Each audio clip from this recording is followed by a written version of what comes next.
Welcome to Chandru maths. SSC CGL 2026 ரெக்ரூட்மெண்ட்டுக்கு ஆன்லைனில் எப்படி அப்ளை பண்ணலாம் அப்படிங்கிறத அந்த வீடியோ நம்ம வந்து பார்க்க போகிறோம். ஸோ இதுக்கான அப்ளிகேஷன் ஆல்ரெடி ஓப்பன் ஆயிடுச்சு. ஓகே, 21/5 22/6 வரைக்கும் நீங்கள் வந்து அப்ளை பண்ணலாம். பட் லாஸ்ட் டேட் வரைக்கும் வெயிட் பண்ணாதீங்க. இந்த வீடியோ பார்த்துட்டீங்க அப்படின்னா இதில் நான் சொல்கிறத அப்படியே ஃபாலோ பண்ணி அப்ளை பண்ணிடுங்க. அப்ளை பண்ணுறப்போ ஒருவேளை எதுவும் மிஸ்டேக் பண்ணியிருந்தீங்க அப்படின்னா அதை கரெக்ஷன் பண்ணுறதுக்கும் டைம் கொடுத்துருக்காங்க. 29/6 1/7 நீங்கள் வந்து கரெக்ஷன் பண்ணுறதா இருந்தால் பண்ணிக்கலாம். ஸோ இந்த வீடியோவில் அப்ளை பண்ணுறதை மட்டும்தான் பார்க்க போகிறோம். இந்த ரெக்ரூட்மெண்ட் பற்றின A to Z இன்ஃபர்மேஷன் நீங்கள் தெரிஞ்சுக்கணும் அப்படின்னு அதுக்கு நான் ஆல்ரெடி வீடியோ கொடுத்துருக்கேன். இதுக்கான எலிஜிபிலிட்டி என்ன, செலெக்ஷன் ப்ராசஸ் என்ன, அதுக்கப்புறம் சிலபஸ் பற்றியுமே வந்து சொல்லியிருக்கேன். ஓகே, எல்லா டீட்டெயிலுமே இந்த வீடியோவில் இருக்கும். புதுசாக நிறைய சேஞ்சஸ் கொண்டு வந்திருக்காங்க, செக்ஷனல் டைமிங், அதுக்கப்புறம் இன்னும் ஒரு சில சேஞ்சஸ் கொண்டு வந்திருக்காங்க. அதை பற்றி தெரிஞ்சுக்கணும் அப்படின்னா நீங்கள் இந்த வீடியோ கண்டிப்பாக பார்த்துருங்க. ஸோ ஏஜ் லிமிட் என்ன எல்லாமே வந்து இந்த வீடியோவில் இருக்கும். அடுத்ததா நீங்கள் இப்போ வந்து பார்த்தீங்கன்னா இது வரைக்கும் எஸ்எஸ்சி எக்ஸாமுக்கு அப்ளை பண்ணது இல்லை, ஃபஸ்ட் டைம் அப்ளை பண்ண போகிறீங்க அப்படின்னா நீங்கள் 1 டைம் ரெஜிஸ்ட்ரேஷன் பண்ணணும். அதை எப்படி பண்ணணும் அப்படிங்கிறதையுமே இந்த வீடியோவில் சொல்லியிருக்கேன். ஓகே, ஸோ 1 டைம் ரெஜிஸ்ட்ரேஷன் பண்ணவங்க எப்படி அப்ளை பண்ணலாம் அப்படிங்கிறத நம்ம இப்போ பார்த்துட்டு இருக்க வீடியோவில் நீங்கள் தெரிஞ்சுக்க முடியும். அடுத்து நீங்கள் அப்ளை பண்ணுறப்போ ஃபோட்டோ அப்லோட் பண்ணுறதுலையோ சிக்னேச்சர் அப்லோட் பண்ணுறதுலையோ எதுவும் ப்ராப்ளம் இருந்துச்சு அப்படின்னா அதுக்கு என்ன சொல்யூஷன் அப்படிங்கிறதுக்கு 2 வீடியோ கொடுத்துருக்கேன். நீங்கள் இந்த 2 வீடியோவும் பார்த்துட்டு அப்லோட் பண்ணுங்கள். பர்டிகுலராக சிக்னேச்சர் அப்லோட் பண்ணுறதுல நிறைய பேருக்கு ப்ராப்ளம் வரலாம். இதில் பர்ஃபெக்டான ஒரு சொல்யூஷன் கொடுத்துருப்போம். இதை ஃபாலோ பண்ணி நீங்கள் அப்லோட் பண்ணிங்கன்னா கண்டிப்பாக அப்லோட் ஆகும். ஓகே, அதுக்கப்புறம் இப்போ அப்ளை பண்ணுறப்போ வந்து பார்த்தீங்கன்னா ஏஜ் ரிலாக்ஸேஷன் சொல்லி ஒரு பாயிண்ட் இருக்கும். அதில் வந்து எஸ் இல்லைனா நோ கொடுக்குற மாதிரி இருக்கும். யாரெல்லாம் எஸ் கொடுக்கணும் அப்படின்னா உங்களோட டேட் ஆஃப் பர்த் 2/8/1999க்கு முன்னால் இருக்குது அப்படின்னா நீங்கள் எஸ் கொடுங்க. ஓகே, இப்போ நீங்கள் வந்து யூஆர் இடபிள்யூஎஸ் கேட்டகரியில் இருந்தீங்கன்னா எஸ் கொடுக்க முடியாது. ஆனால் நீங்கள் ஓபிசியோ எஸ்சி எஸ்டி கேட்டகரியிலையோ இருந்தீங்க அப்படின்னா உங்களோட டேட் ஆஃப் பர்த் 2/8/99க்கு முன்னால் இருக்குது அப்படின்னா நீங்கள் எஸ் கொடுத்துருங்க. நீங்கள் அப்போனா தான் வந்து எல்லா போஸ்ட்டுக்குமே எலிஜிபிளாக இருப்பீங்க. எல்லா ஏஜ் லிமிட்டில் இருக்கக்கூடிய போஸ்ட்டுக்குமே வந்து எலிஜிபிளாக இருப்பீங்க. ஓகே, ஸோ கண்டிப்பாக இந்த டேட் ஆஃப் பர்த்துக்கு முன்னால் இருக்கிறவங்க எல்லாருமே எஸ் கொடுங்க, மற்றவங்க எல்லாருமே நோ கொடுங்க. ஸோ இப்போ ஆல்ரெடி 1 டைம் ரெஜிஸ்ட்ரேஷன் பண்ணவங்க எஸ்எஸ்சியோட அஃபிஷியல் வெப்சைட் ஓப்பன் பண்ணிக்கோங்க. ssc.gov.in அப்படிங்கக்கூடிய வெப்சைட் ஓப்பன் பண்ணிவிட்டு லாகின் ஆர் ரிஜிஸ்டர் அப்படிங்கக்கூடிய இந்த ஆப்ஷனை வந்து கிளிக் பண்ணுங்கள். இதில் உங்களோட ரிஜிஸ்ட்ரேஷன் நம்பர், பாஸ்வேர்டு இதை என்ட்ரு பண்ணிவிட்டு இந்த கேப்சா கோடை என்ட்ரு பண்ணிவிட்டு லாகின் பண்ணுங்கள். ஸோ இப்போ லாகின் பண்ணிவிட்டு கீழே வந்தீங்க அப்படின்னா லைவ் எக்ஸாமினேஷன் அப்படிங்கக்கூடிய இடத்துல வந்து பார்த்தீங்கன்னா கம்பைன்டு கிராஜுவேட் லெவல் எக்ஸாமினேஷன் அப்படிங்கிற மாதிரி இருக்கும். இதில் அப்ளை அப்படிங்கக்கூடிய இந்த ஆப்ஷனை வந்து கிளிக் பண்ணுங்கள். இதில் ஒரு சில இன்ஸ்ட்ரக்ஷன் கொடுத்துருப்பாங்க, ரீட் பண்ணணும்னா ரீட் பண்ணிக்கோங்க. கீழே வந்து பார்த்தீங்கன்னா ஃபில் ஃபார்ம் அப்படிங்கக்கூடிய இந்த ஆப்ஷனை கிளிக் பண்ணுங்கள். ஃபர்ஸ்ட் பேஜில் வந்து எதுவுமே நீங்கள் ஃபில் பண்ணுற மாதிரி இருக்காது. ஆல்ரெடி 1 டைம் ரெஜிஸ்ட்ரேஷனில் என்ன கொடுத்துருந்தீங்களோ அது மட்டும்தான் இருக்கும். அதில் டேரெக்டாக கீழே வந்துட்டு நெக்ஸ்ட் அப்படிங்கக்கூடிய ஆப்ஷனை கொடுங்க. ஸோ அடுத்த பேஜில் உங்களோட எஜுகேஷன் குவாலிஃபிகேஷன் என்னவோ அதை கொடுங்க. நீங்கள் இப்போதைக்கு என்ன கம்ப்ளீட் பண்ணியிருக்கீங்களோ அதை கொடுங்க.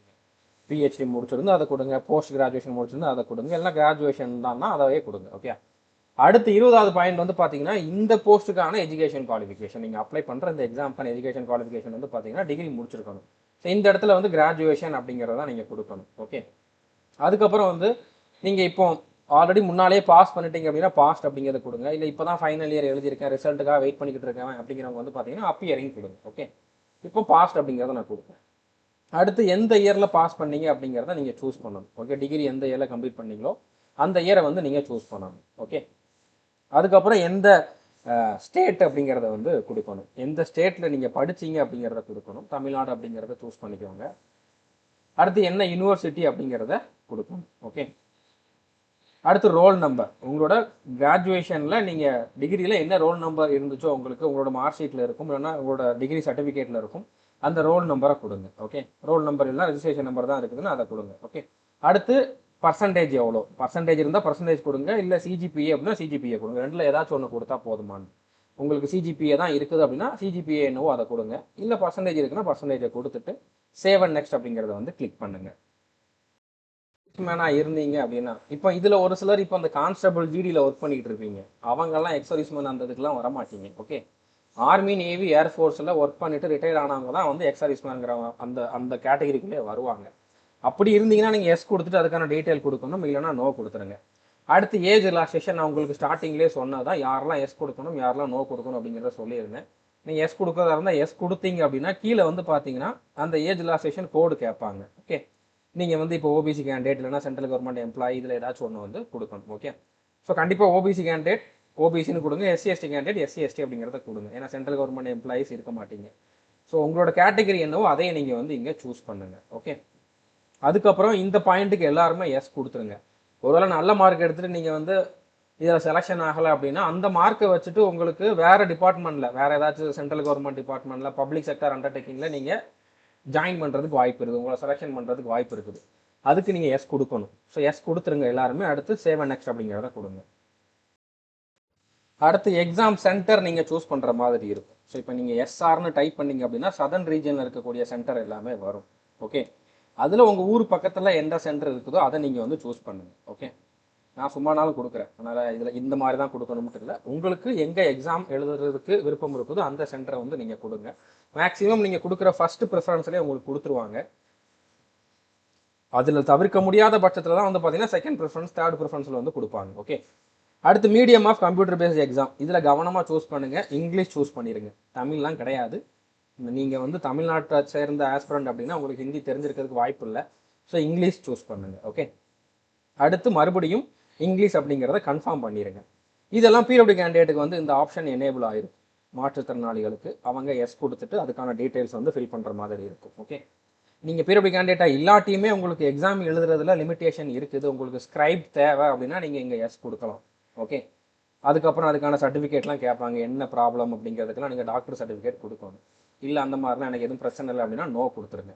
ஓகே, அதுக்கப்புறம் இந்த junior statistical officer, statistical investigator grade 2, அடுத்ததாக வந்து அசிஸ்டன்ட் ஆடிட் ஆஃபீஸர், அதில் சென்ட்ரல் கிரேடு, அடுத்ததாக ஸ்டேட் கிரேடு, அடுத்த ஸ்டேட் கேடர், அடுத்ததாக வந்து பார்த்தீங்கன்னா அசிஸ்டன்ட் அக்கௌண்ட்ஸ் ஆஃபீஸர். இதுக்கெல்லாம் மட்டும் இவங்க தனித்தனியாக கேட்டிருக்காங்க.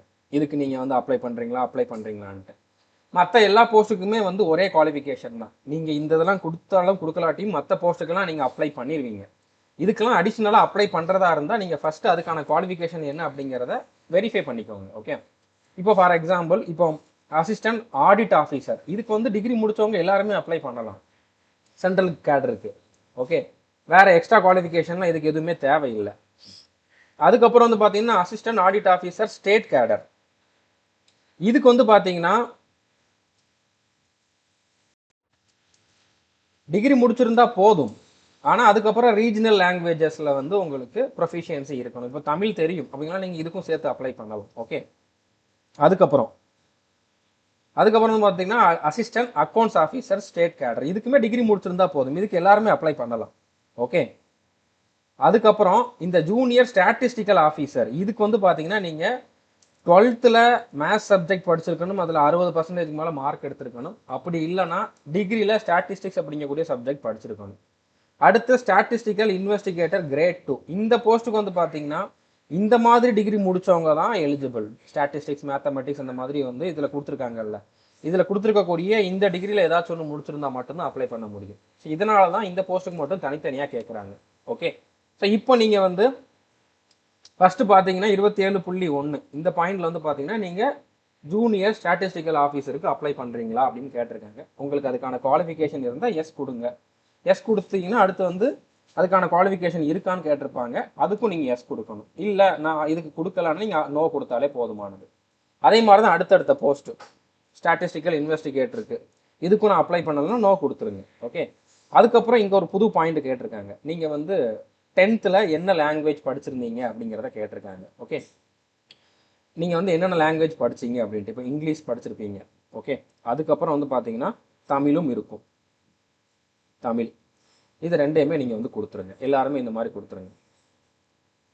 அதுக்கப்புறம் medium of matriculation examination. So உங்களோட எக்ஸாம் வந்து 10th என்ன லாங்குவேஜில் இருந்துச்சு, தமிழில் தான் இருந்திருக்கும். ஸோ தமிழ் வந்து கொடுத்துருங்க. நீங்கள் இங்கிலீஷ் மீடியம்னா இங்கிலீஷ் கொடுங்க. ஓகே, ஸோ இப்போ இந்த போஸ்ட்டுக்கு கேட்குறாங்க, அசிஸ்டன்ட் ஆடிட் ஆஃபீஸர் சென்ட்ரல் கேடருக்கு நீங்கள் அப்ளை பண்ணுறீங்களா?